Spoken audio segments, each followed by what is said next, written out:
আজকে আমি আপনাদের সাথে কথা বলবো। আপনাদের কি মিল্টন সমাদ্দারের কথা মনে আছে? যে মিল্টন সমাদ্দারকে অ্যারেস্ট করা হয়েছিল, সে মানুষের কিডনি বিক্রি করে দেয়, চোখ বিক্রি করে দেয়, হাত বিক্রি করে দেয়, শরীরের অঙ্গ প্রত্যঙ্গ বিক্রি করে দেয়।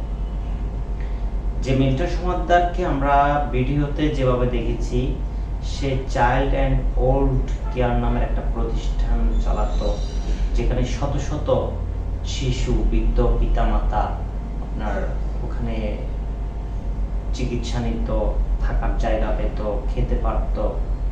এমনও দেখেছি অনেক মানুষের শরীরে পোকা ধরেছে, সেই পোকাগুলো সে পরিষ্কার করছে। তো একটা পর্যায়ে সে কিন্তু খুব ভালো মানুষের রেসপন্স পেয়েছিল। হঠাৎ করে তার বিরুদ্ধে বিভিন্ন ধরনের অভিযোগ আসা হলো, যেগুলো অনেকগুলো কল্পনাতীত আমি মনে করি।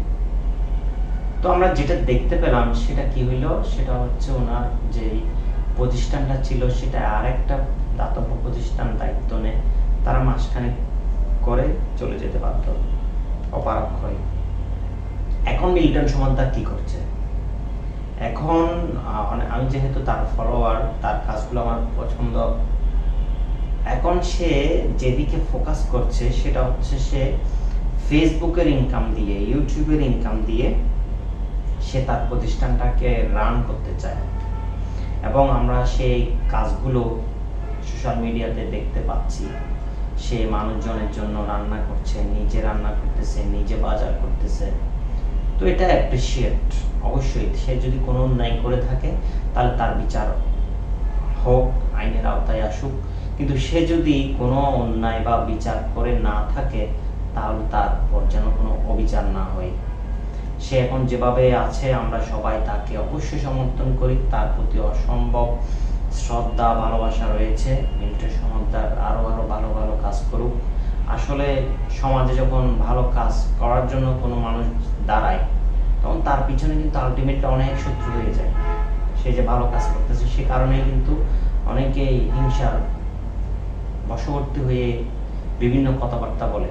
কিন্তু যে তাকে হিংসা করতেছে, যে তার নিন্দা করতেছে, তার অবর্তমানে কিন্তু দেখা যায় যে সে ওই লোকের সুনাম করে। তার অবর্তমানে মানে সে যাতে যখন থাকে না, হ্যাঁ, সেটা অনেক সময় আমরা বিভিন্নভাবে প্রমাণ পাই। তো ভালো কাজের সাথে সবাই থাকবে ইনশাআল্লাহ। মিল্টন সমাদ্দারও ভালো ভালো কাজ করুক, আরো নিজেকে নিজের ব্যর্থতাগুলো কাটিয়ে সামনের দিকে এগিয়ে যাক, এই প্রত্যাশা করি। আসসালামু আলাইকুম।